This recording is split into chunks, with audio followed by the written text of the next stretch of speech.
Donc on va prier. Père de gloire, nous te disons merci pour ce moment merveilleux que tu nous as accordé. Nous voulons partager ta parole, éternel Dieu de gloire. Mais sans toi, nous ne pouvons rien. C'est avec toi que nous faisons des exploits. Je prie que ton esprit nous guide du début jusqu'à la fin. Que ton esprit nous révèle tes pensées. Que ton esprit puisse dans les profondeurs de tes pensées pour nous révéler des choses cachées au nom de Jésus-Christ. Ouvre notre esprit à la compréhension, à la révélation. Que notre intelligence éternelle, Dieu de gloire, soit apte pour capter l'essentiel de ce que tu veux que nous puissions comprendre. Au nom de Jésus-Christ et de Nazareth. Que ton nom soit béni, Père. Que ce lieu soit envahi par tes saints anges, envahi par ta présence, dominé et gouverné, Seigneur, par ta puissance. Au nom de Jésus-Christ. Seigneur, aide-nous. Nous nous abandonnons à toi. Enseigne-nous à connaître tes voies. Enseigne-nous à suivre tes pas, à marcher sur tes traces. Au nom puissant de Jésus-Christ. Nous ordonnons que tout ce qui n'est pas de toi, Père, soit loin de nous au nom de Jésus-Christ. Tout ce qui ne viennent pas de toi, qui n'émanent pas du Saint-Esprit, qui n'émanent pas de ta volonté, soit loin de nos cœurs et de nos pensées au nom de Jésus-Christ. Bénis ce service Dieu jusqu'à la fin, pour la gloire du nom de Jésus-Christ, et nous avons ainsi prié. Amen. Gloire au Seigneur. Donc aujourd'hui, nous allons... nous sommes en train de parler d'abord sur le ministère. Je ne sais pas si tu vas me faire une petite récapitulative de ce que nous avons appris hier, brièvement, ce que tu as compris, ou ce que nous avons compris dans tout ce que nous avons appris hier. Donc hier, nous avons parlé du ministère. Nous avons dit que le ministère vient du... Donc le ministère est égal au service. Quand on parle du ministère, directement, on voit le service. Le service qu'on a appelé diaconia, et en grec, son verbe est diakonéo, qui signifie servir. Et celui qui servit, c'est-à-dire il est au service des autres. Amen. Et nous avons dit qu'il y a combien de sortes de ministères? Quel que soit le ministère que tu connais par rapport à ce que nous avons appris hier? Oui, nous avons dit, à part le ministère que nous connaissons, le ministère pastoral, le ministère apostolique, prophétique, du docteur ou d'évangéliste, nous avons dit il y a aussi le diaconia, c'est-à-dire le ministère de la diaconie, c'est-à-dire on travaille comme diacre à l'église, et même aussi tous ceux qui travaillent dans l'église sont des ministres, c'est-à-dire ils sont dans un ministère. Même celui qui balaye même l'église, c'est un ministre. Même aussi les chantres sont des ministres. Amen. Gloire au Seigneur. Donc aujourd'hui, nous allons parler sur ouvrier avec Dieu. Ouvrier avec Dieu, c'est notre sous-thème d'aujourd'hui. Ouvrier avec Dieu. Ouvrier avec Dieu.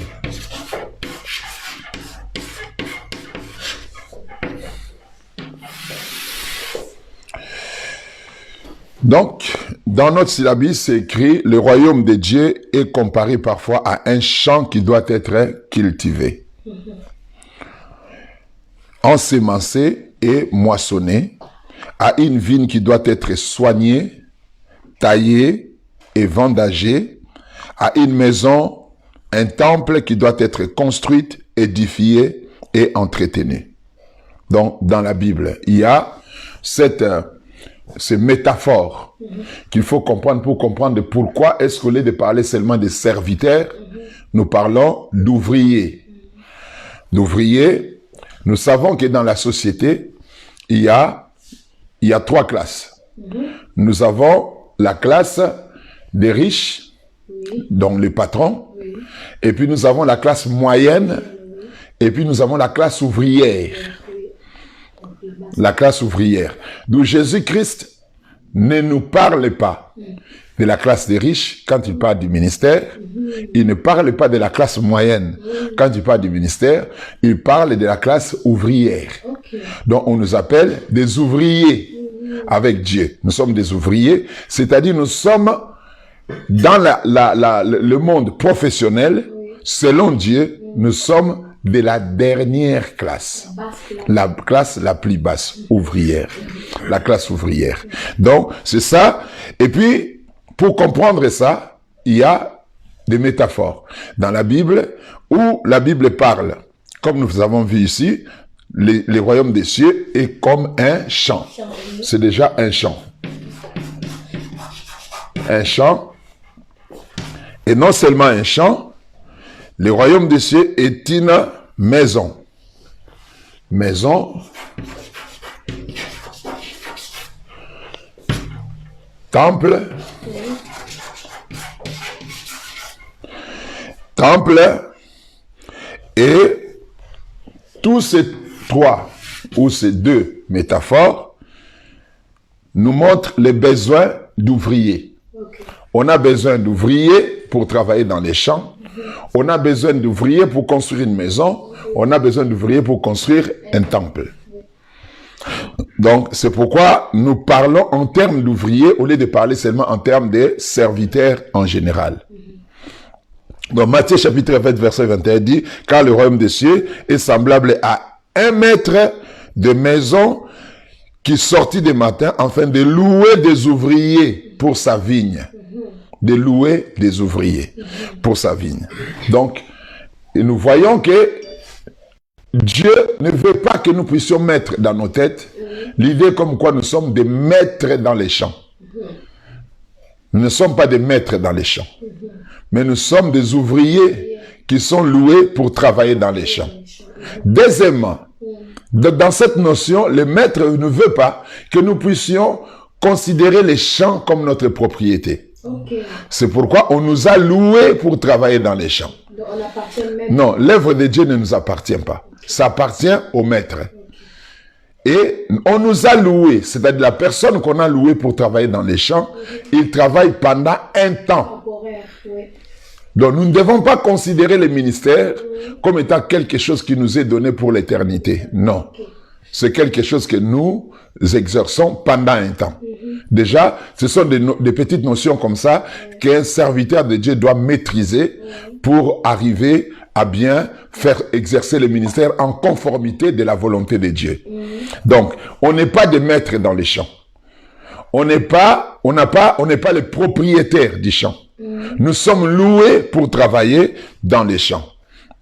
Donc, ce sont des détails qui ne se trouvent pas dans les syllabus que nous devons comprendre. 1 Corinthiens chapitre 3 verset 9 dit « Car nous sommes ouvriers avec Dieu.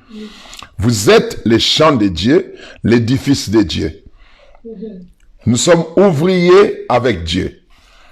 Donc, nous ne sommes pas maîtres avec Dieu. Nous sommes ouvriers avec Dieu. C'est-à-dire Dieu travaille à la fois comme un maître et il travaille aussi comme ouvrier dans son propre champ. Hein, il est le maître du champ, il est aussi ouvrier dans les champs. Et nous aussi, nous jouons deux rôles à la fois. Nous sommes à la fois les champs et les ouvriers. On est les champs, on est ouvriers. On est la maison, on est aussi ouvrier dans la même maison. C'est pourquoi la Bible dit dans la construction de la maison de l'Éternel que vous, comme étant des pierres vivantes, édifiez-vous. Vous, comme étant des pierres, édifiez-vous pour construire un temple, pour construire la maison de Dieu. Nous sommes à la fois des ouvriers et nous sommes à la fois aussi les matériaux qui construisent, qu'on utilise pour construire la maison. Donc, nous jouons deux rôles à la fois. Matthieu chapitre 9 verset 37 à 38 dit, « Alors il dit à ses disciples, la moisson est grande, mais il y a peu d'ouvriers. Priez donc le maître de la moisson d'envoyer des ouvriers dans sa moisson. » Je l'avais dit ici hier, que ne mettez pas dans vos esprits qu'il y a beaucoup de serviteurs de Dieu. Il faut pas mettre ça comme ça dans l'esprit. Sinon, on ne va pas... D'abord, ça va vous dire, bon, il y a déjà beaucoup d'églises, je ne peux pas implanter une église. Où il y a déjà beaucoup de serviteurs de Dieu. À quoi sert que moi aussi je commence à servir Dieu? Comme aussi on peut empêcher à ses enfants, à sa famille, à des personnes que vous n'allez pas les motiver à servir Dieu parce qu'il y a déjà beaucoup de serviteurs. Mais c'est qu'en vérité, il n'y a pas beaucoup de serviteurs de Dieu. Il faut que cela reste dans nos esprits comme ça. Déjà à l'époque de Jésus, il disait que la moisson est grande, il y a peu d'ouvriers. Il y a peu d'ouvriers. Il y a beaucoup de gens qui se servent du nom de Dieu comme prédicateurs, comme apôtres et tout ça. Donc, mais il n'y a pas beaucoup de gens qui servent Dieu. Il y a beaucoup d'appelés, mais peu d'élus. Il y a beaucoup d'appelés. Ceux qui sont appelés, ils sont nombreux. Ceux qui sont appelés au ministère, ils sont nombreux. Mais sauf que l'appel ne veut pas dire qu'il y a beaucoup de serviteurs. Pour qu'il y ait un serviteur, il faut 2 étapes après l'appel. Il y a l'appel. Et puis, il y a d'abord l'acceptation de l'appel. C'est Dieu qui appelle. Mais la personne qui est appelée doit accepter l'appel de Dieu. Accepter l'appel de Dieu, c'est faire un mouvement vers Dieu. C'est faire un mouvement vers Dieu. Et ce mouvement vers Dieu exige que la personne sacrifie ce qu'il faisait avant. Qu'il abandonne ce qu'il faisait avant. Qu'il se détache de son milieu spirituel habituel. Qu'il se détache de sa vie ancienne, qu'il se détache de ses habitudes anciennes, qu'il se détache de l'environnement dans lequel il évoluait en tant que non appelé. Il doit oublier ça, il doit se détacher de ça. Dans la Bible, partout il y avait des appels, il y a eu des détachements. Déjà, Dieu appelle Abraham, il dit, quitte ton pays, ta patrie et la maison de ton père. Le jour où Jacob reçoit la bénédiction, il s'est détaché de la maison de son père. Le jour où Joseph reçoit la révélation sur sa destinée, il a fini par se détacher de la maison de son père pour aller en Égypte. Le jour où Dieu va visiter les enfants d'Israël dans l'Égypte, pour leur parler de leur destinée, il les a fait sortir de l'Égypte pour les amener à Canaan. À chaque fois que Dieu appelle quelqu'un, il y a un mouvement de détachement qui se fait. Et ce mouvement-là se fait sur base de sacrifices. L'homme doit sacrifier ses intérêts personnels, quitter l'endroit où il était avant, ses habitudes, son comportement. Il y a beaucoup de choses que l'homme doit abandonner pour aller vers Dieu. Mais sauf qu'à ce stade-là, beaucoup de gens ont entendu l'appel de Dieu et ont commencé à servir Dieu sans s'être détachés de leur milieu habituel, de leur comportement, de leur environnement, de leurs intérêts. Ils sont restés les mêmes personnes, ils ont seulement changé, au fait, certaines habitudes dans les apparences, quoi. Dans les apparences, ils ont changé de milieu, ils commencent à aller à l'église au lieu d'aller dans les boîtes de nuit. Mais intérieurement, ils n'ont pas changé. C'est-à-dire, il n'y a pas eu de détachement. D'où l'appelé reste appelé. Et Dieu continue à appeler les gens jusqu'aujourd'hui dans nos églises. Vous voyez le Dieu qui dit servez l'Éternel, servez l'Éternel. C'est-à-dire il y a dans cette église-là des personnes qui sont destinées à servir Dieu, mais qui ne répondent pas à l'appel de Dieu. Mais certaines personnes croient avoir répondu à l'appel de Dieu alors qu'ils ne l'ont jamais fait. Ça, c'est déjà cette 2e étape n'a jamais été accomplie dans la vie de beaucoup de gens. Troisièmement, il faut que la personne soit formée avant de commencer le ministère. Il doit être formé par Dieu. Formé et approuvé par Dieu. C'est-à-dire, il y a une étape dans laquelle l'homme doit passer pour être formé, pour être édifié, perfectionné, transformé par la parole de Dieu, acquérir le minimum de la connaissance exigée pour commencer à servir le Seigneur. Et beaucoup de gens n'ont jamais été formés. Beaucoup de gens pensent que la formation, c'est beaucoup de temps qu'on a passé dans les prières. Beaucoup de gens pensent que la formation, c'est beaucoup de temps qu'on a passé dans les jeûnes et prières. Les jeûnes et prières font partie de la formation, mais les jeûnes et prières ne sont pas la totalité de la formation. Quelqu'un peut prier, mais tu pries sur base de quoi? Parce que la prière est une réaction à l'information reçue.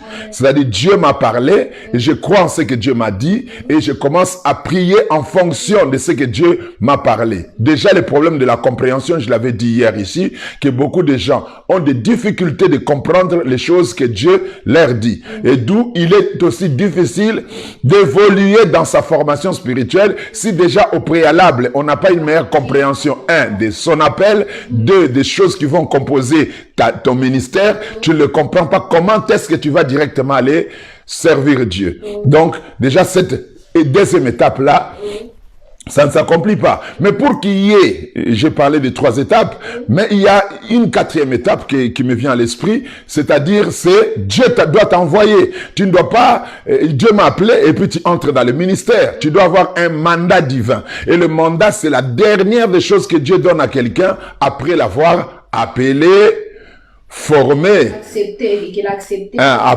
Appelé, accepté, formé, approuvé et puis mandaté.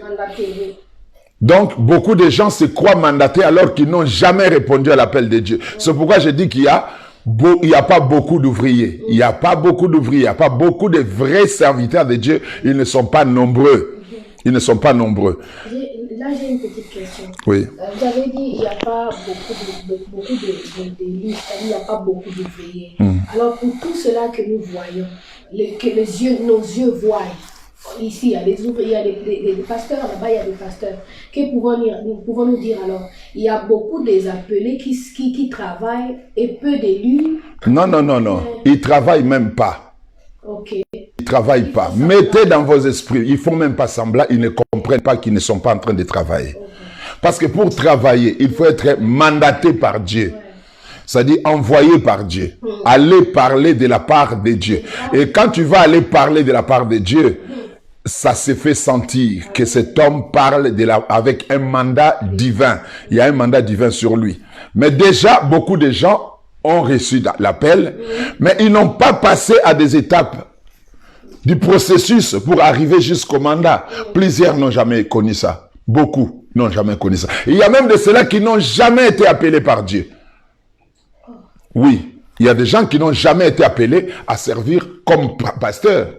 Il y a de ceux-là qui ont été appelés à servir comme diacre à l'église. Appelés à servir soit avec des dons de prophétie, des dons des paroles de connaissance. Ils ont confondu ça avec le ministère prophétique. Pourquoi? Parce qu'il dit quelque chose de vrai dans la vie de quelqu'un et puis ça se réalise. Et du coup, il dit non, je suis prophète de Dieu. Je suis prophète. Alors, il s'est octroie le ministère prophétique et il commence à être invité aussi par-ci par-là. Il donne de vraies paroles de connaissance, mais sauf qu'il n'a pas un ministère prophétique. Il n'a pas un ministère prophétique. Là, nous ne pouvons pas dire qu'il est ouvrier, non. Il est dans une erreur, une forme d'hérésie sacerdotale. Mais c'est un danger. Donc, comprenons que déjà, quand Dieu t'appelle, mets dans ton esprit qu'il n'y a pas beaucoup d'ouvriers.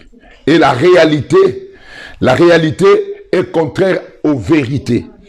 Parce que les vérités divines nous montrent que beaucoup de gens ne servent pas Dieu. Combien certains jeunes aujourd'hui, par quels moyens certains jeunes ont été motivés à servir Dieu aujourd'hui? Plusieurs ont été motivés, non pas parce qu'ils ont été appelés par Dieu.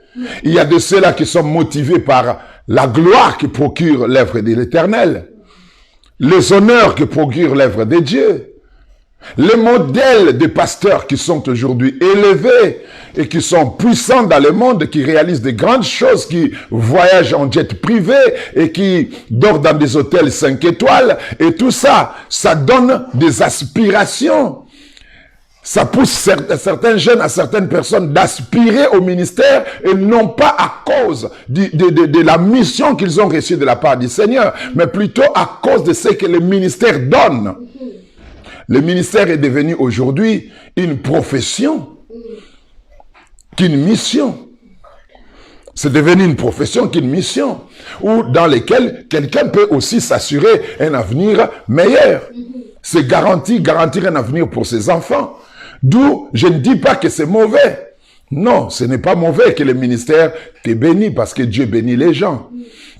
Dieu élève les gens. Mais il faut que les gens analysent bien le début de leurs appels. Comment est-ce qu'ils ont été appelés? Leur vraie motivation doivent être analysées. Parce que si tu es entré dans le ministère, motivé par le fait que tu as vu quelqu'un dans la grandeur, tu as un problème. Tu as un problème sérieux. Un problème sérieux qui peut être un danger pour les gens qui t'écoutent et pour toi-même aussi. Il y a aussi des gens qui pouvaient être de bons mécaniciens, de bons menuisiers, qui pouvaient être de bons avocats et qui ont venu se distraire dans le ministère. Je ne le dis pas aujourd'hui. C'est depuis longtemps que je l'ai dit, depuis Kinshasa, depuis environ 30 ans que j'ai cette phrase sur mes lèvres. Il y a des gens qui devaient être des bons avocats, des bons musiciens, des bons mécaniciens, des bons médecins, et tout ça, et qui sont venus se distraire dans le ministère. Parce que Dieu appelle les ouvriers. Et la Bible dit qu'il y a peu d'ouvriers. Et la Bible confirme d'Apocalypse, beaucoup d'appelés, peu d'élus. Peu d'élus.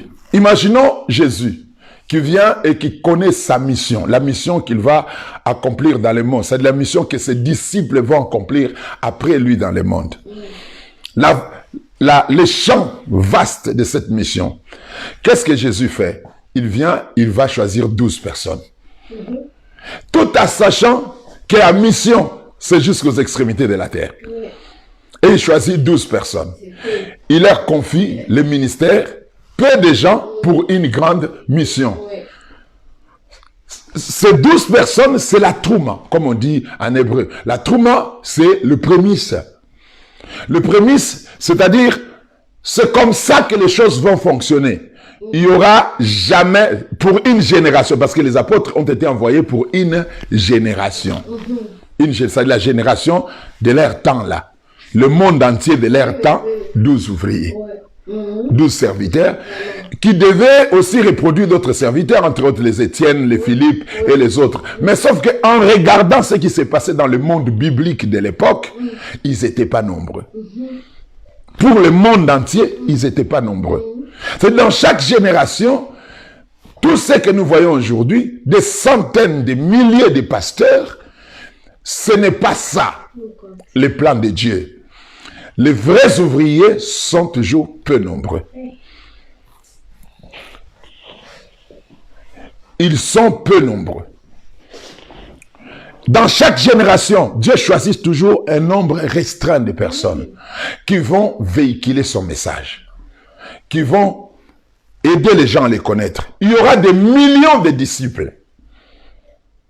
Mais dans les 5 principaux ministères d'autorité, apôtres, pasteurs, docteurs, évangélistes et prophètes, dans ces 5 ministères-là, Dieu ne choisit pas beaucoup de gens. Dieu ne choisit pas. Vous imaginez, vous allez dans une ville, supposons comme Kinshasa, vous êtes dans une seule rue, et vous avez 12 prophètes dans une même rue. Vous pensez vraiment que c'est la volonté de Dieu?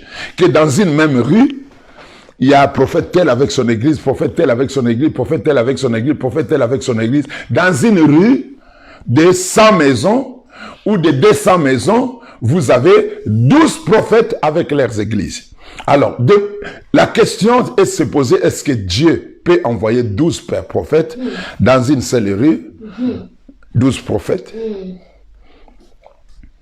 Si pour le monde entier, il avait envoyé 12 apôtres, et pour une rue, il va envoyer 12 prophètes. Vraiment, c'est choquant. Donc, je ne suis pas en train d'essayer de te faire douter. Ou de faire douter ceux qui sont en train de me suivre. Mais sauf que chacun doit analyser, examiner son ministère si ça correspond aux normes divines. Est-ce que c'est un vrai ministère qui vient de Dieu? Ou soit tu es appelé, mais pas à être apôtre, pasteur, prophète, évangéliste ou docteur. Ou soit tu l'es, mais tu n'as pas encore répondu à l'appel de Dieu.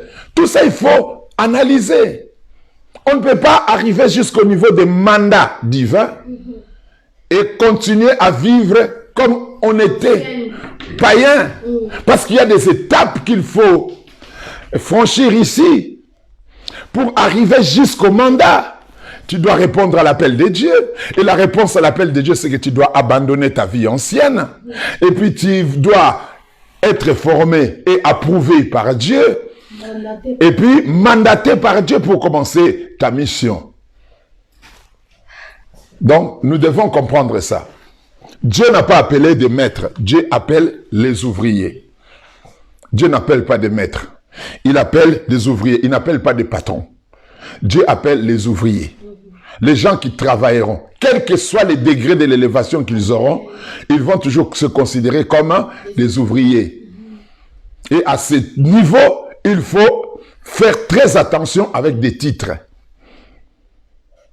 Des titres que les gens portent aujourd'hui. Des archives. Non, bishop est biblique. Bishop, c'est un évêque dans la Bible. Bishop, c'est biblique. Okay. Archibishop, plutôt, n'est pas biblique. Okay. Oui. Donc, on le coup Oui. Bishop est biblique, mais archibishop n'est pas biblique. Donc, bishop est biblique, il y a des évêques dans la Bible. Mais il y a aussi... Nous allons en parler après. Donc, évoluons dans l'enseignement. Donc, Dieu qui choisit, appelle et envoie des ouvriers dans son royaume. Nous fait la grâce de nous associer au travail qu'il fait sur la terre, dans l'annonce de l'évangile ou dans la construction et le gouvernement de l'église de Christ. C'est-à-dire le travail, c'est Dieu qui le commence lui-même.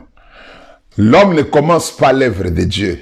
C'est Dieu qui commence son œuvre. Et c'est Dieu qui achève son œuvre. C'est Dieu qui commence et qui achève. Il nous loue. Nous sommes loués par Dieu pour travailler avec lui. Dieu nous associe à son travail. L'homme ne commence pas l'œuvre pour associer Dieu. Comme le langage aujourd'hui, il faut associer Dieu dans ton ministère. Non, tu n'associes pas Dieu, c'est Dieu qui t'associe. Oh, il faut mettre Dieu au centre. Non, c'est toi qui dois te mettre au centre des intérêts de Dieu. Ce n'est pas Dieu qui sera au centre de tes histoires. Lui, il est déjà là-bas. Non, Dieu est déjà partout. C'est toi qui dois être au centre de son œuvre. Tu dois te mettre au centre de son œuvre. Ce n'est pas Dieu qui viendra s'installer au centre de ce que toi tu fais. Donc, il confie des tâches, des missions et des hommes à des hommes et des femmes dont il fait ses partenaires. Et à qui il donne la capacité et les dons appropriés à ses services. Dieu n'a pas confié aux anges la mission d'annoncer la bonne nouvelle dans le monde, ni de travailler à l'édification de son église, mais à des êtres humains qu'il a rachetés par le sang de son Fils Jésus-Christ. Donc c'est Dieu qui nous appelle. L'appel dont l'homme doit être sûr que je suis devenu ministre de Dieu, serviteur de Dieu, parce que c'est Dieu qui m'a appelé. Il faut avoir cette garantie-là. Il faut avoir cette garantie. C'est Dieu qui m'a appelé. C'est Dieu qui m'a associé dans son œuvre. Il faut avoir cette garantie. Et cette garantie, tu ne l'as pas par intermédiaire. Tu ne deviens pas serviteur ou servante de Dieu parce que quelqu'un aurait dit. Quelqu'un aurait dit que je vois en toi la grâce de servir Dieu. Ou je vois en toi le don de prêcher. Ou je vois en toi le don de faire ceci et cela. Non. Les choses qu'on va te dire ne feront soit que confirmer ce que Dieu t'a déjà dit. Ou Dieu a déjà déposé dans ton cœur. Ou soit ce qu'on t'a dit, tu n'y crois pas, tu attends à ce que Dieu te le dit lui-même. Il ne faut pas entrer dans le ministère parce que quelqu'un aurait dit, ah, tu parles bien, tu peux prêcher. Ah, je vois que tu as cette grâce-là. Non, non, non. Il faut que Dieu te parle. Pourquoi? Parce que c'est l'œuvre de Dieu. Ce n'est pas l'œuvre d'un pasteur. Ce n'est pas mon œuvre à moi. C'est l'œuvre de Dieu. Et le pasteur et moi, nous sommes les ouvriers dans les champs. Ce n'est pas un ouvrier qui engage un autre ouvrier. C'est le maître qui engage les ouvriers dans son champ.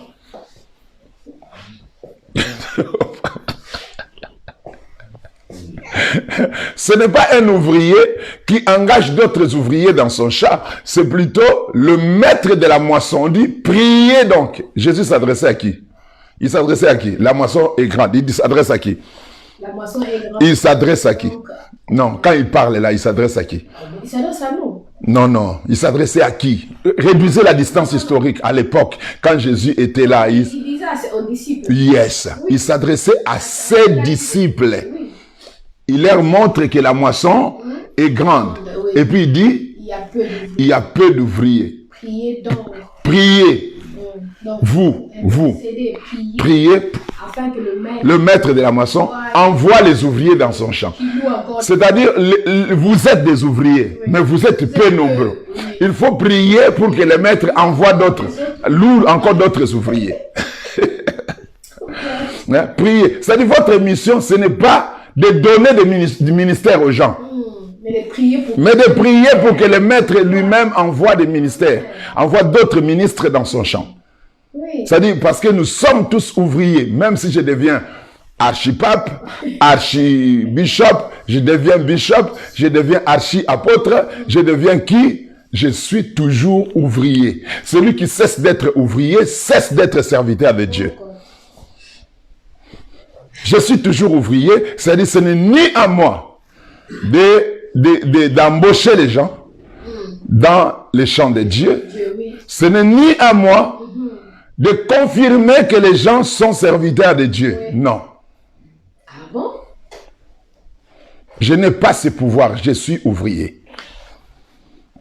Nous sommes tous ouvriers. Donc, papa, il faut se considérer au même titre que les hommes, les autres ouvriers que Dieu va envoyer. Mais vous n'êtes pas différents, vous êtes tous des ouvriers. Jamais s'autoproclamer ou se mettre à la tête des autres. On est tous ouvriers. On est tous ouvriers. On va voir ça. Il y a quand même une catégorisation parmi les ouvriers. Mais on est tous ouvriers. On est tous ouvriers. On n'est pas patron, on n'est pas de la classe moyenne. C'est-à-dire Jésus voulait nous aider à être humble, à être simple, à rendre le ministère ou à servir dans la simplicité. C'est ça la règle. De servir dans l'humilité et dans la simplicité. Parce que lui-même, Dieu, dans les champs, il s'est fait ouvrier. Amen. Amen. Tu vois, dans les champs, Dieu s'est fait ouvrier. La Bible dit, nous sommes ouvriers avec Dieu. C'est-à-dire, Dieu lui-même s'est fait ouvrier dans son propre champ.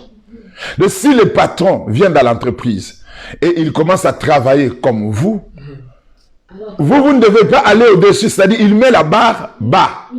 La barre est bas. Tout le monde, personne ne dépasse. C'est-à-dire si tu crois être maître, tu dépasses le maître qui est ouvrier avec vous. Nous devons tous être ouvriers. Si nous voulons aller au ciel, les gens n'aiment pas qu'on puisse parler de ça. Les gens n'aiment pas qu'on puisse parler de l'enfer. Surtout l'église actuelle ne veut pas qu'on parle de l'enfer. Tandis que tous les versets, je peux dire 80% des passages bibliques qui parlent de l'enfer, on parle en rapport avec les ministères. Oui. 80% des textes bibliques qui parlent de l'enfer, surtout dans les enseignements de Jésus, en parlent en rapport avec les ministères. Un homme a loué les ouvriers dans son champ, et tout ça, il a donné à chacun des talents, et il est parti, il revient. Celui qui n'avait pas bien travaillé, le maître lui dit, méchant, message serviteur, va dans les ténèbres du dehors. Là où il y a des pleurs et des grincements des dents. On s'adresse à un serviteur qu'on avait confié les talents. Méchant et mauvais serviteur. C'est dans la Bible. Quand on parle de l'enfer, on parle de, à droite, il y aura des brebis, à gauche, il y aura des boucs. Et qu'est-ce que le Seigneur dit? Il dit, en rapport de comment vous avez pris soin de ces petits. Tout ce que vous aurez fait à l'un de ces petits, parce qu'il est mon frère. Là, on ne s'adresse pas aux païens. On s'adresse aux gens qui prennent soin des frères de Jésus. Et qui prennent soin des frères de Jésus? Ce n'est pas les païens qui sont dehors, mais c'est plutôt les hommes de Dieu, les ouvriers qui sont dans les champs. C'est à eux que confier la mission de prendre soin des frères de Jésus. Les gens doivent relire encore ce texte-là de Matthieu chapitre 25. On ne parle pas du bien que nous faisons aux orphelins dans la rue. Non. Bien que nous devons aider les orphelins, bien que nous devons faire du bien aux gens, aux pauvres qui souffrent, mais ces paroles-là, de Matthieu chapitre 25, parlent de comment nous nous sommes comportés en prenant soin de l'un de ces petits parce qu'il est mon frère. Tout ce que vous aurez fait à l'un de ces petits parce qu'il est mon frère. Et qu'est-ce qui ont reçu le mandat d'entretenir les frères de Jésus? C'est les ouvriers. Ce n'est pas les païens. Et d'où si tu ne réussis pas à être un bon ouvrier, il y a risque d'aller en enfer. Il y a risque d'aller en enfer. C'est qui est le plus grand danger. Les gens ne veulent pas qu'on parle de ça. Mais on doit en parler parce que Jésus en a parlé. Mais papa, parce qu'il y a aussi beaucoup qui ont brûlé ces étapes-là. C'est pourquoi il faut qu'on en parle pour que le monde sache, que nous puissions savoir que si nous continuons à brûler les étapes comme ça, c'est l'enfer avec assurance qui nous attend. Oui, ouais. C'est clair. Donc, la Bible dit, Apocalypse chapitre 5, verset 9 à 10, « Tu as été mis à mort et par ton sacrifice, tu as acquis pour Dieu des gens de toutes tribus. » C'est Dieu qui a acquis. Hein?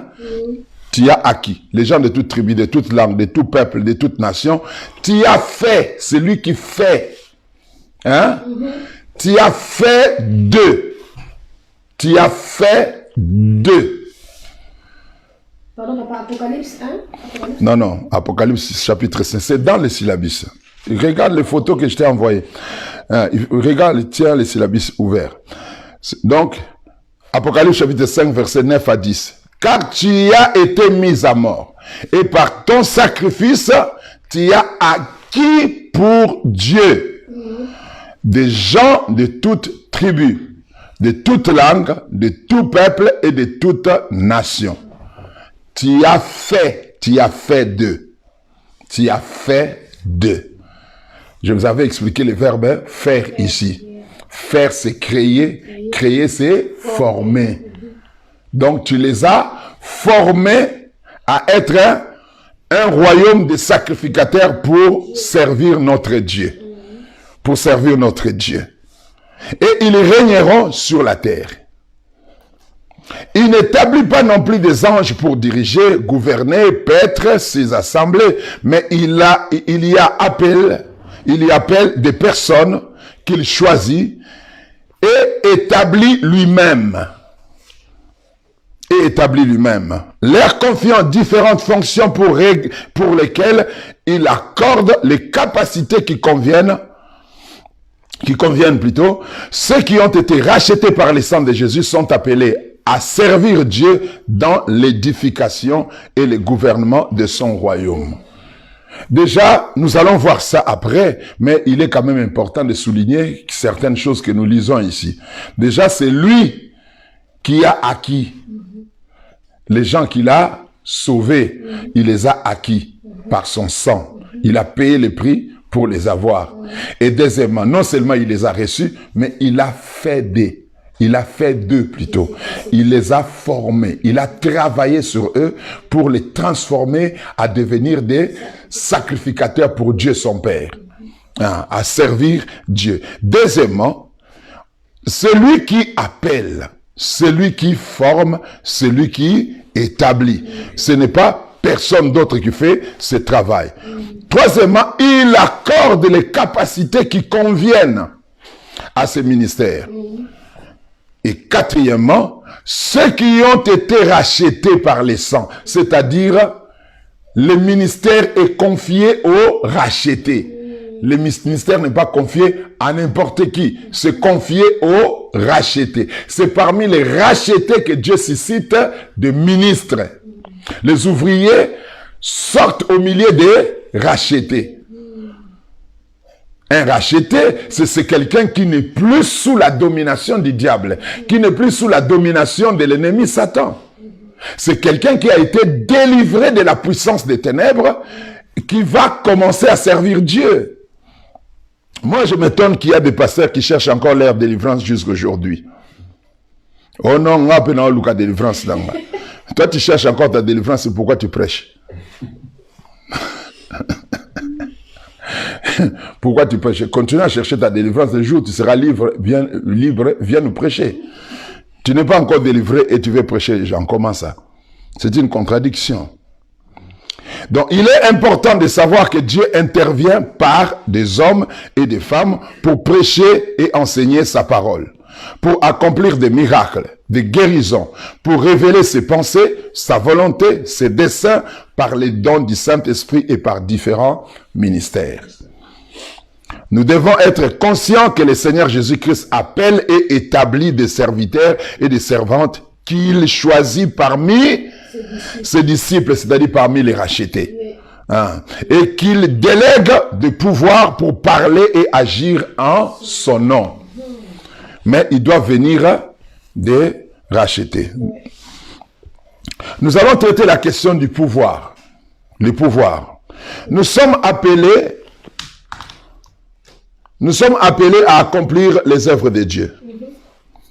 Celles que faisait le Seigneur Jésus, qui a souvent dit qu'il était venu sur la terre afin d'accomplir les œuvres de son Père, parlant de guérisons, de miracles et de délivrances qu'il opérait. Jean chapitre 9 verset 4. Il faut que je fasse, tandis qu'il est jour, les œuvres de celui qui m'a envoyé. Il dira aussi, le Père qui demeure en moi, c'est lui qui fait les œuvres. Jean chapitre 14 verset 10. Puis il ajoute concernant ses disciples, en vérité, je vous l'ai dit, celui qui croit en moi fera aussi les œuvres que je fais et il en fera de plus grandes car je vais au Père. Le pouvoir. J'aimerais bien lire jusqu'à la fin et puis je vais commenter. Donc, nous savons que les œuvres dont Jésus parle ici sont des guérisons, le miracle, la délivrance des possédés. Jésus dit à ses disciples qu'il les enverra avec sa puissance et son autorité. Nous pourrions penser qu'il suffit de prier en attendant que Dieu intervienne. Nous contentons d'être spectateurs ou bénéficiaires de ses œuvres. Mais Dieu veut que nous soyons acteurs. Il veut nous impliquer dans ce qu'il fait. En fait, Dieu manifeste la puissance et le pouvoir lorsque nous parlons et agissons au nom du Seigneur. La puissance qui agit, se tenant derrière nos mots, nos actes de foi et celle de Dieu. Tout ça, toute cette partie, c'est pour nous montrer ça. Ouvrier avec Dieu.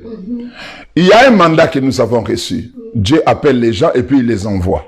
Et quand Dieu les envoie, ces personnes envoyées doivent continuer à travailler avec Dieu. C'est-à-dire, ce n'est pas comme quelqu'un qui finit l'université et qui commence à travailler, il n'a plus besoin de professeurs. Et je suis déjà devenu médecin, je peux maintenant faire mon travail, je n'ai plus besoin de mon professeur. Ce n'est pas ça le cas avec le Seigneur. Il t'appelle, il te forme, il te mandate, mais quand il t'envoie pour que tu continues à travailler avec lui, que tu sois toujours dépendant de lui, parce que les choses que tu vas faire, ce sont des choses que lui fait. Oui. Tu fais ce que lui fait. Jésus dit, je fais ce que je vois faire mon Père.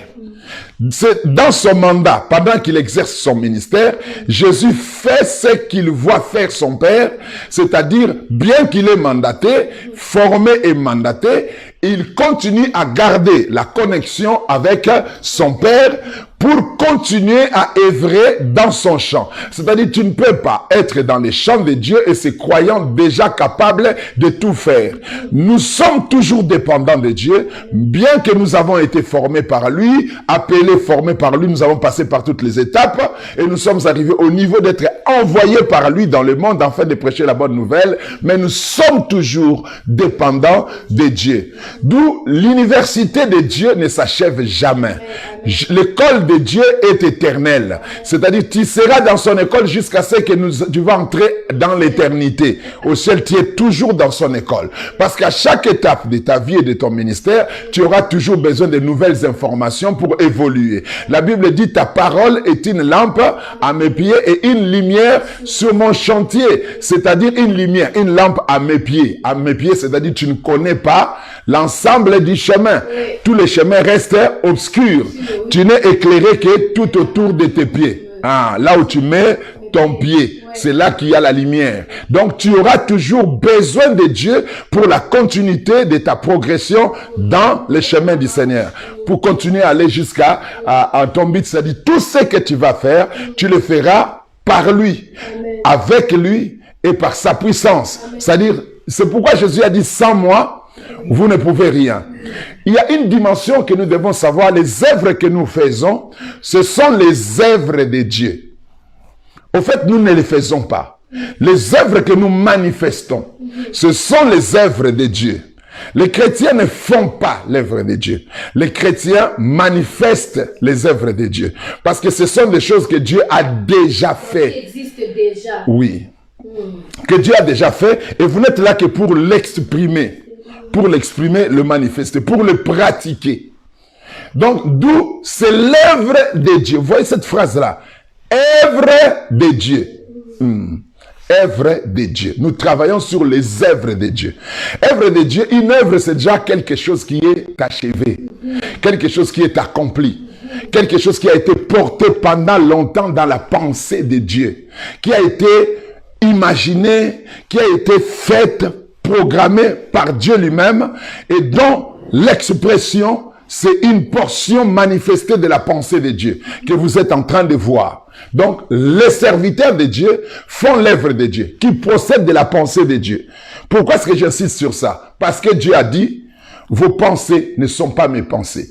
Vos voix ne sont pas mes voix. Autant les cieux sont élevés au-dessus de la terre, autant mes pensées sont élevées au-dessus de vos pensées, mes voix au-dessus de vos voix. En d'autres termes, l'œuvre de Dieu est de loin trop élevée pour la pensée de l'homme. Il est difficile, voire même impossible, que l'homme, quel que soit les degrés de son intelligence, puisse comprendre et capter tout ce qui concerne l'œuvre de Dieu. C'est impossible. D'où l'homme a toujours besoin de Dieu pour évoluer dans l'œuvre de Dieu. Parce que l'œuvre de Dieu est étonnante. L'œuvre de Dieu est miraculeuse. L'œuvre de Dieu est surnaturelle. Même si, quand vous commencez à voir l'œuvre de Dieu petite et faisable, vous êtes peut-être dans les risques de ne pas faire l'œuvre de Dieu. Parce que l'œuvre de Dieu nous dépasse toujours. D'une manière ou d'une autre. Même quand Dieu te dit, prie pour cette femme-là qui souffre de la fièvre. Elle va être guérie. Ne dis pas, c'est seulement la fièvre. Quand tu mets dans ta tête que c'est seulement la fièvre, la personne-là ne sera pas guérie. Ne sera pas guérie. Il faut voir que ce que Dieu veut faire est grand. La Bible dit, les œuvres de Dieu sont grandes. Il n'y a pas de petits miracles, il n'y a pas de grands miracles auprès du Seigneur. Tous les miracles sont des grandes œuvres de Dieu. C'est pourquoi quand vous lisez la Bible, vous allez voir que Jésus, les écrivains de la Bible, ont même mentionné la guérison de la fièvre. De la belle-mère de Pierre, qui souffrait de la fièvre. C'est-à-dire là où on parle de résurrection des morts, on parle de guérison des lépreux, des femmes, on parle aussi de la fièvre. C'est pas quelque chose de petit. Oui. C'est-à-dire, il n'y a rien qui est petit. Même quelqu'un qui souffre de maux de tête ne dit pas, ah non, c'est facile, la personne ne sera pas guérie. Il ne sera pas guéri. Pour qu'il soit guéri, tu dois considérer la grandeur de la puissance investie par Dieu pour guérir cette maladie-là. Donc, nous continuerons à servir Dieu à côté de Dieu et nous aurons toujours besoin de lui parce que l'œuvre de Dieu nous dépasse. L'œuvre de Dieu est trop grande pour nous. Donc, c'est ça. Actes des Apôtres, chapitre 14, verset 27. Après leur arrivée, ils convoquèrent l'église et ils racontèrent tout ce que Dieu avait fait avec eux. Ah. Tu vois cette phrase-là? Actes chapitre 14, verset 27. Après leur arrivée, ils convoquèrent l'église, racontèrent tout ce que Dieu avait fait avec eux. Tout ce que Dieu avait fait avec eux. Nous sommes ouvriers avec Dieu. Nous ne saurons jamais faire quelque chose sans Dieu. Nous ne saurons jamais. Et comment ils avaient ouvert? Il avait ouvert. Comment il avait ouvert? Il l'a remplacé qui? Dieu. Il avait ouvert aux nations la porte de la foi. J'aime beaucoup ça. C'est-à-dire c'est Dieu qui ouvre le porte de là où nous allons prêcher. Et c'est Dieu qui ouvre la porte aux personnes que nous prêchons d'avoir l'accès. Non pas nous. accès à la foi. Lis bien les textes. Non, Pas nous. je dis nous recevoir dans le sens que pour recevoir. Non, je veux qu'on reste dans les textes. Oui, je comprends. Hein, qu'ils aient accès où? À la foi. Il avait ouvert aux nations la porte de la foi. Oui. La porte de la foi. C'est-à-dire pour que ces gens accèdent à la croyance, commencent à croire. C'est Dieu qui fait ce travail-là. Il t'envoie avec la parole et lui-même, il fait le travail d'ouvrir leurs esprits pour qu'ils accèdent à la foi. C'est-à-dire il n'existe rien de ce que nous faisons seuls. Sans Dieu, oui. Ce n'est pas moi, ce n'est pas mon onction qui ouvre les portes des nations. Non. Les portes des nations s'ouvrent par la puissance, par Dieu lui-même. Et mon onction a pour mission d'aller travailler dans une porte que Dieu a déjà ouverte. Oui, oui. Ce n'est ni mon onction, ni mes prières. Les chrétiens doivent faire très très attention. Quand ils disent, non, la prière ouvre les ciels. La prière n'ouvre pas les ciels. Si ma prière commence à ouvrir les ciels, c'est-à-dire, c'est moi qui ouvre les ciels. C'est moi qui fais les choses. Ma prière n'ouvre pas les ciels. Les ciels s'ouvrent par la souveraineté de Dieu. Amen. Les ciels s'ouvrent par la souveraineté de ce Dieu qui fait l'ensemble du travail et il nous fait marcher dans le travail qu'il a déjà fait. Oui. Et ma prière sert de quoi? Ma prière ne sert qu'à me maintenir en communion avec Dieu. Oui, oui. À me maintenir clairvoyant, illuminé, en connexion avec Dieu, à entretenir l'onction qui se trouve en moi. C'est ça, la prière, c'est l'expression de ta dépendance à Dieu. Oui. Mais la prière n'ouvre pas les ciels. Il y a même des expressions comme Aucune porte, aucun sacrifice n'ouvre les ciels. Les ciels, même quand Jésus était mort sur la croix, les ciels, les voiles du temple se déchira de haut en bas. Donc c'est Dieu qui l'avait ouvert. Ce n'est pas... pas un homme. Non, non. Hey. Oh God. De haut en bas. C'est Dieu qui ouvre les ciels. Il a ouvert. Dans le bateau, il y avait quelqu'un qui était assis. Donc, toute cette compréhension, c'est pour faire comprendre à l'homme ouvrier mandaté par Dieu que je suis toujours dépendant de Dieu. Je serai toujours dépendant de Dieu. Je ne ferai rien sans Dieu. Je n'arriverai à rien réaliser, à guérir. Je n'arriverai même pas à guérir la fièvre sans Dieu. Oui. Hey. Vous voyez, nous avons souvent tendance à penser qu'il y a des choses où on ne peut pas faire intervenir Dieu. On a cette tendance-là. On voit la petitesse de quelque chose. On dit, bon, ici, non, ça là, on a mort. Non. Et des fois, tu n'invoques même pas Dieu, tu ne le pries pas. Sauf que Dieu dit quoi? Tu dois être fidèle à lui dans les petites choses. Et il t'en confiera. Tu dois être fidèle à lui dans les petites choses. Cela veut dire, même quand tu fais une petite chose, il faut les chercher. Il faut l'associer. Pas l'associer, il faut entrer dans son association. Parce que ce n'est pas toi qui l'associe. Toi, tu n'es pas le maître de l'alliance. C'est lui qu'il t'invite. C'est-à-dire, quand il manifeste une petite chose, il t'invite à s'associer avec lui et de faire ce que lui va te dire dans cette petite chose-là. Et c'est ça ce qu'on appelle la fidélité dans les petites choses. C'est se considérer Dieu dans les petites choses. Donner de la considération à Dieu dans les petites choses. Le pouvoir, c'est-à-dire ce qui prouve la maturité spirituelle d'une personne, ce n'est pas sa capacité de chercher Dieu dans les grandes choses.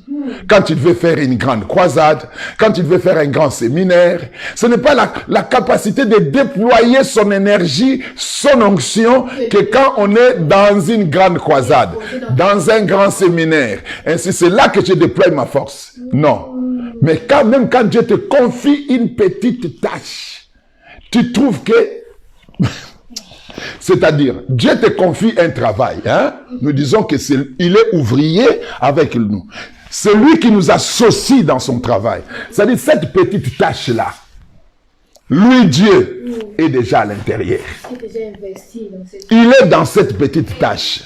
Et il t'invite à venir s'associer avec lui dans ce travail qu'il a déjà commencé. Dieu ne te dit pas de faire quelque chose qu'il n'a pas fait. Tout ce que Dieu met devant toi, il a déjà travaillé dans la chose. Il s'est déjà investi personnellement dans ce qu'il te demande de faire.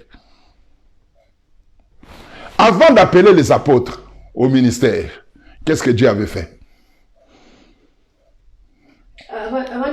Prenons avant d'appeler les apôtres au ministère, qu'est-ce que Dieu avait fait? Il a envoyé son fils. C'est-à-dire Dieu a déjà investi le meilleur de lui-même. Le fils est venu dans le monde. Le fils est né dans le monde. Il a vécu 30 ans dans le monde. Il a été baptisé par Jean. Il a commencé son ministère sans les apôtres. Et c'est après avoir commencé le ministère qu'il va appeler les apôtres. C'est-à-dire Dieu investit avant de t'appeler. Dieu investit avant de t'envoyer. Dieu s'investit lui-même dans chaque chose qu'il fait pour toi. C'est-à-dire tu dois considérer la grandeur de Dieu dans la petite tâche que Dieu te donne à faire. Si tu ne sais pas jeûner et prier pour prêcher une personne, et que tu attends le jour où il y aura une grande croisade pour jeûner et prier, Dieu ne t'utilisera jamais. Pour que Dieu t'utilise, quand tu pries, il faut que la même prière, c'est-à-dire la même prière que tu veux faire pour une croisade, que tu commences à faire la même prière quand tu es pour une personne. La même onction. Tu vois comment je parle là? C'est comme si je parle devant une foule de gens. Mais je suis devant 3 personnes. Bien qu'il y a d'autres personnes qui me suivent sur les réseaux sociaux, mais même quand il n'y avait pas de vidéo, j'avais la même ardeur. Pourquoi? Pour moi, je le disais même aujourd'hui à Dieu. Je viens de Kinshasa. La semaine, à la fin du mois, j'ai une grande conférence en Suisse. J'ai été à Paris il y a 2 jours, il y a 2 semaines passées. J'ai été devant des foules. Je suis habitué à des foules. Mais ça ne me dérange pas quand Dieu m'impose une responsabilité d'aller parler devant une personne. Pour moi, c'est de l'investissement. Je vais montrer à Dieu parce que j'ai une vision. J'ai une vision de me tenir devant des foules dans des stades. De leur parler du savoir que Dieu m'a donné. Et pour moi, venir enseigner devant toi est un test de Dieu. C'est pourquoi je l'ai accepté et je l'ai fait de tout mon cœur. Parce que je sens Dieu dans ça. Je considère que Dieu va t'amener plus loin et que Dieu a déjà commencé à investir dans ta vie. C'est pourquoi il m'a associé dans un grand travail qu'il a déjà commencé. Et qu'il va t'élever, il va t'utiliser puissamment un jour. Je serai inscrit dans ton histoire. Donc, fidèle d'abord dans les petites choses. C'est-à-dire, considérer la grandeur de Dieu dans une petite tâche que Dieu te donne. Il y a des gens, quand ils deviennent élevés, puissants, grands, et ils ont un nom dans le monde, ils ne s'intéressent plus à des petites responsabilités. Quand on a parlé de l'appel, on a dit ça aussi, que l'opportunité que Dieu nous donne, c'est la seule opportunité. Pourquoi? Parce qu'on ne sait pas si on aura aussi d'autres occasions. Oui, oui. Donc si on s'investit dans les choses petites que Dieu nous donne, et si petites que nous le pensons, alors que Dieu lui-même s'investit dans cette petite chose. Alors, on ne sait pas si Dieu nous donnera aussi l'opportunité de s'investir dans les grandes choses. Non, déjà, quand Dieu te donne une petite tâche à faire, c'est que c'est un test pour les grandes choses. C'est-à-dire, si tu réussis à considérer Dieu dans cette petite tâche, Dieu verra qu'il n'a pas de problème pour te confier la grande chose. Parce que si tu l'as considéré dans une petite tâche, le jour où il va te donner un grand travail à faire, tu le considéreras encore beaucoup plus. C'est pourquoi ce principe est fondamental. Dans la Bible dit, ne négligez pas le faible commencement. Cela veut dire, ici la Bible dit, si tu es fidèle dans les petites choses, Et de l'autre côté, la Bible dit, ne négligez pas les faibles commencements. C'est-à-dire la petite chose et les faibles commencements. Et la petite chose, c'est le commencement des grandes choses. Alléluia. On appelle ça faible commencement. Donc, Dieu s'investit ici. Je vais revenir dans la science. Même le monde scientifique nous prouve ce que je suis en train de dire ici. Si nous revenons dans la science dit que quand Dieu a commencé l'univers, nous, les scientifiques chrétiens, nous disons comme ça, quand Dieu commence l'univers était à la taille de la tête d'une épingle. Oui, l'univers était à la taille de la tête d'une épingle. Il y a 15 milliards 580 millions d'années. Selon les estimations scientifiques, il y a 15 milliards 580 millions d'années, l'univers était à la taille de la tête d'une épingle. Ça doit nous enseigner, même si nous n'y croyons pas. En tant que chrétiens, nous ne croyons pas. Mais ça doit nous interpeller. La science, avec tout ce qu'ils font contre Dieu, pense que l'univers avait commencé petit. La taille de l'univers au commencement, c'est 10 puissance moins 32 cm. 10 puissance. 10 puissance moins 32 cm. C'est-à-dire, tu mets 1 ici, moins 1, et puis tu mets 0 plutôt, virgule, 32 0, 1. 32 0, tu mets 32 0. 32 0. D'accord. 32 0, point, 1 cm. Et donc, c'est rien. C'est 10 puissance moins 32 cm. Ça dit, tu mets 0,32 0, 1 cm. C'était ça la taille de l'univers. Et le temps que l'univers a vécu dans cette taille, c'est 10 puissance moins 42 secondes. La naissance de l'univers. 10 puissance 42 zéros. Tu prends une seconde et tu la divises par de milliardièmes, de milliardièmes, de milliardièmes, de milliardièmes, de milliardièmes, de milliardièmes. 42 0, 1 cm. Et puis ça fait, dans cette taille, 10 puissance moins 42 secondes. C'est ça la naissance de l'univers. On appelle ça les instants zéro. Mais sauf que, dans cette taille, dans cette longueur de 10 puissance moins 32 cm, et puis, dans ce temps de 10 puissance moins 42 secondes, l'univers avait le poids de 19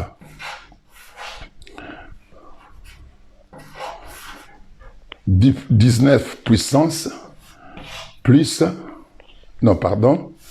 10 puissance 19 giga électrovolts.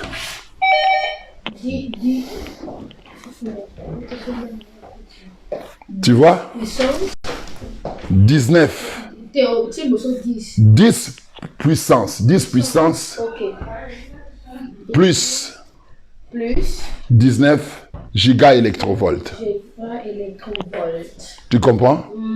Ce n'est pas moins. Ici, on était dans les moins. 10 puissance moins 42 cm. Ici, on a le temps de 10 puissance moins 42 secondes. 32 cm. C'est-à-dire, tu mets 32 zéros ici. Mais ici, tu mets 10 puissance plus 19 giga électrovolts. C'est-à-dire, tu mets 1 ici. Regarde la puissance de l'univers à cette taille-là. C'était 1. Et puis tu ajoutes 19 zéros. 1, 2, 3, 4, 5, 6, 7, 8, 9, 10, 11, 12, 13, 14, 15, 16, 17, 18, 19, G et V. Giga électrovolts. On ne parle pas des volts là. On ne parle pas de mégavolts. On parle de gigavolts. On parle de gigavolts. C'est-à-dire, si nous faisons ici, un point ici, on met point, point, point, on met point, ça fait combien de milliards? Des milliards et des milliards et des milliards et des milliards. Des milliards, des milliards, des milliards, des milliards de giga électrovolts. La puissance de l'univers à sa naissance. C'est-à-dire, c'est pour revenir dans ne négligez pas le faible commencement. Parce que le commencement détient l'énergie de la suite. Tu vois la taille de l'univers actuel. Tout son poids, toute son énergie s'est trouvée dans ces petits points. Donc quand Dieu dit ne négligez pas les faibles commencements, parce que les grandes choses ont toute leur énergie dans la petite chose qu'il est en train de faire. La chose ou l'événement qui va changer ton ministère ne sera jamais un grand événement. Tous les événements grands que nous voyons dans nos ministères ne sont autres qu'une suite logique de la croissance d'un petit événement qui s'est produit dans ta vie. Est-ce que tu comprends ça? Tout ce que tu vois de grand, tu commences à bâtir des temples, à faire des grandes croisades, à faire des grands séminaires, élevés dans le monde, envoyés partout. Dieu t'utilise puissamment. Tu as des grands résultats, des vies sont transformées. Ça a commencé un jour, peut-être, où tu avais rencontré une femme faible, pauvre, malheureuse, qui n'avait rien à te donner. Et Dieu t'a dit, parle à cette femme. Et tu parles à elle en y mettant tout ton cœur, en y mettant tout ton amour, ta volonté, en investissant toute ton onction sur la vie de cette femme. Et ça a déclenché les commencements. Cette femme est comme l'univers au commencement. Et le travail que tu fais avec cette femme génère des énergies qui font que ton ministère prend de l'ampleur. Peut-être dans ton ministère, tu ne te souviendras plus jamais de cette femme. Mais elle au moins. Peut-être elle aussi va t'oublier. Oui. Parce que tout ce dont nous rendons service ne nous conserve pas dans leur mémoire. L'essentiel n'est pas que les gens se souviennent de nous. L'essentiel, c'est que Dieu commence un travail avec nous. C'est pourquoi il ne faut pas négliger même un petit service que Dieu te demande de faire. Même un petit service, il faut y mettre son cœur. Il faut y mettre son cœur.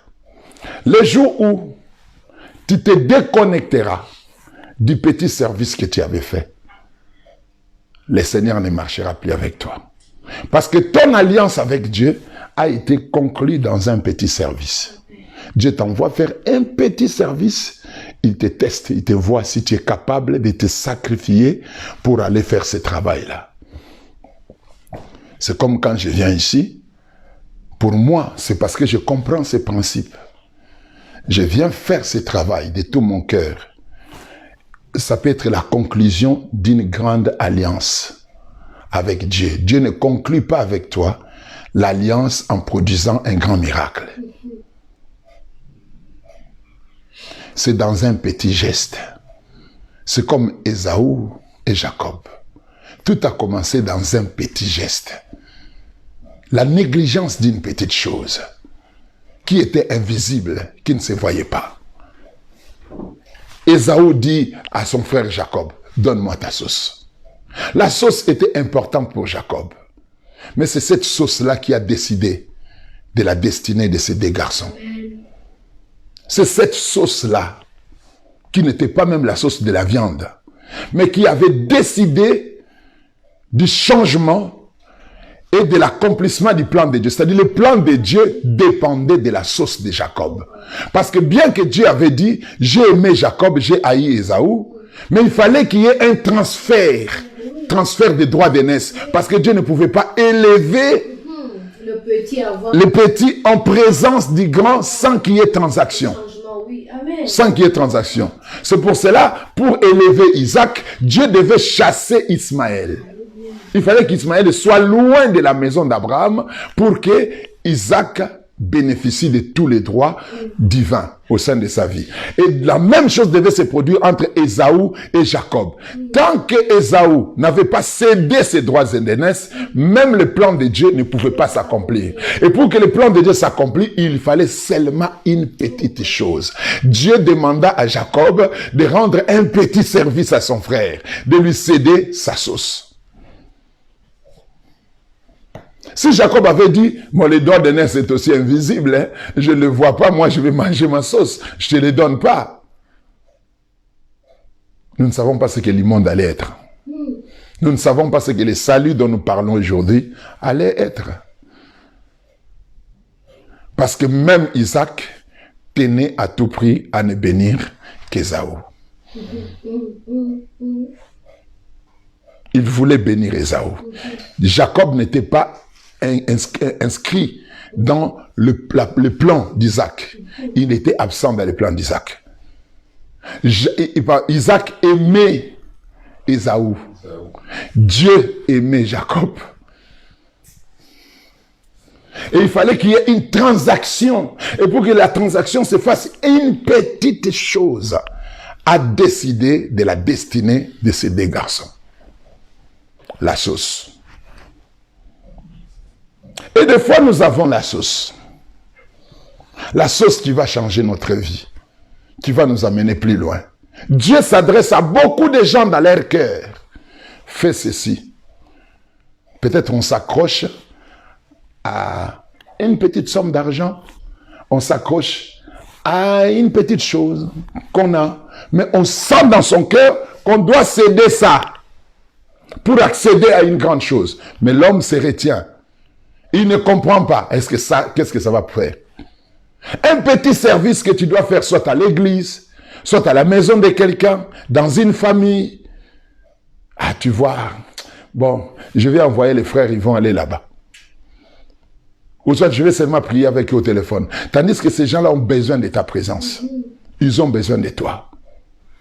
C'est ça le mystère d'être fidèle dans les petites choses pour que Dieu t'élève vers les grandes choses. Pourquoi? Parce qu'il n'y a pas de petites choses devant Dieu. Les choses ne paraissent petites qu'à nos yeux, mais pas aux yeux de Dieu.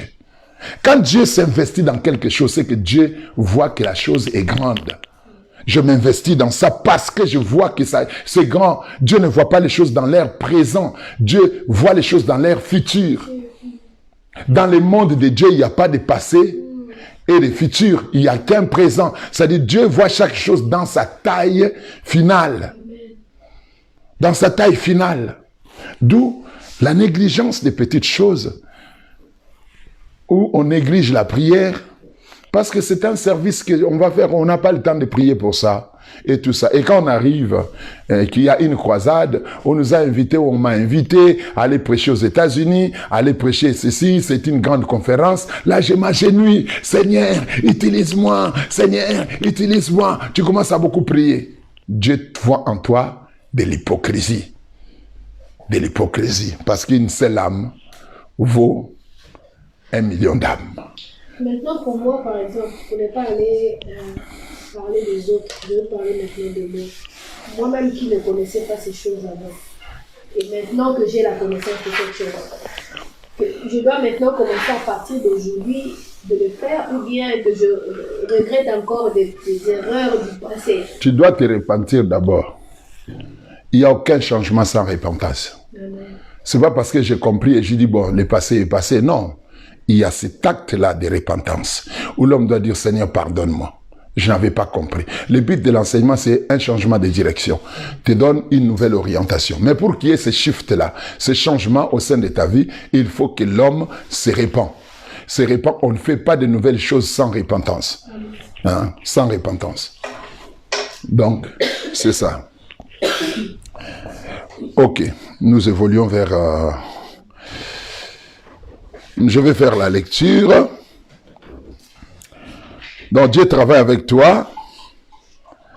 Ils restèrent cependant assez longtemps à Icône, parlant avec assurance, appuyés sur le Seigneur, qui rendait témoignage. Ici, on nous montre seulement le travail que le Seigneur faisait. qui rendait témoignage à la parole de sa grâce et permettait qu'il se fît par leurs mains des prodiges et des miracles. C'est Dieu qui permettait.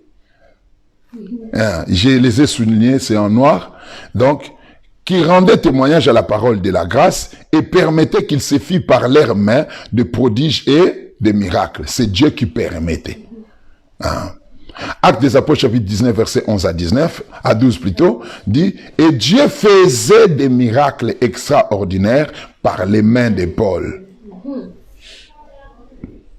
Au point qu'on appliquait sur le malade des linges ou des mouchoirs et tout ça. » Donc, tous ces textes qui sont jusqu'en bas ici nous montrent l'implication de Dieu. Comment Dieu impliquait ses serviteurs dans son travail.